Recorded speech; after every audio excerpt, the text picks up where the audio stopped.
And the story is the same across the entire country. Every province in Canada has greatly increased health spending in the last 5 years, yet every province in Canada is facing an overwhelmed, short-staffed healthcare system.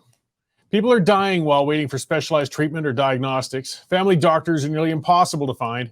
Ambulances and emergency services can't keep up with the demand, and hospital emergency rooms are constantly overwhelmed. It doesn't matter which party's in power. We got different parties in government all across the country. The issues are the same. So if money isn't the answer, and the party in power isn't the answer, then the problem obviously has to be with the system.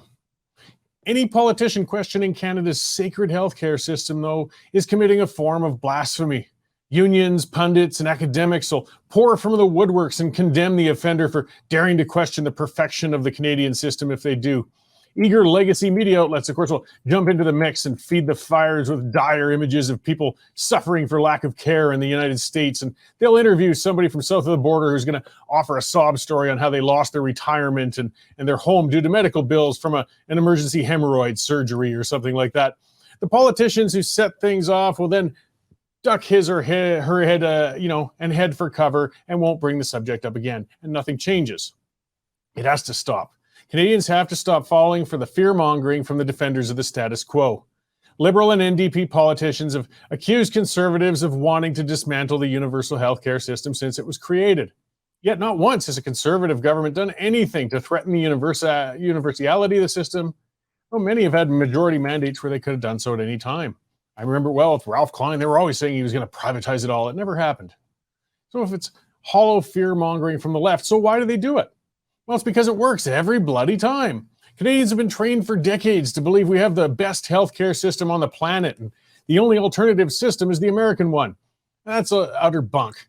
Canada's system is among one of the worst of universal health systems in the world when it comes to bang for the buck. I mean, there's great professionals within it, but the system's a mess.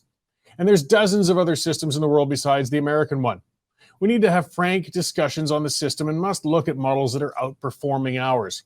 There's many of them in Europe and Asia that are providing universal care while spending less than we do and without having to ration provision nearly as much as we do. So what's the catch, though? Well, they allow more private provision of care. Now remember, universal coverage. So, everybody gets covered. Nobody gets turned away. Nobody has to pay out of pocket. But it's not a monopoly any longer. Monopoly systems, they always screw the consumer. And in Canada, we're living under a healthcare provision monopoly. Lack of competition has stunted innovation, allowed a massive bloated bureaucracy to grow, and has empowered unions to the point where internal reforms are nearly impossible to achieve.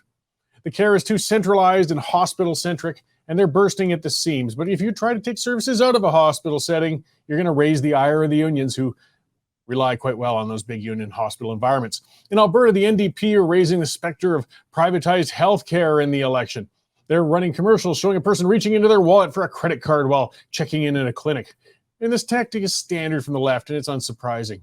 What's infuriating, though, is that it works. Mistrust is being fostered in Premier Smith, and many people are saying things like, well, I don't like the NDP, but I can't let the UCP dismantle the healthcare system. How long are we going to allow the healthcare system to deteriorate before realizing and admitting it needs reform? How long will we let ourselves be fooled by the fear-mongering of unions that care nothing for patient outcomes and only about maintaining the status quo? Politicians need to find the courage to take on the system, and voters need to find the courage to allow them to do it. Until that happens, though, the system's going to continue its slide to the bottom no matter how many tax dollars are pumped into it. Canadian Shooting Sports Association. Without the CSSA, our gun rights would have been taken long ago. These guys are on the front lines helping to draft smart and intelligent firearms regulations and legislation in Canada, and more importantly, educating the public about how we keep guns out of the hands of the wrong people. To become a member, it's absolutely worth every penny. You can become a Western Standard member for just $10 a month or $99 a year for unlimited access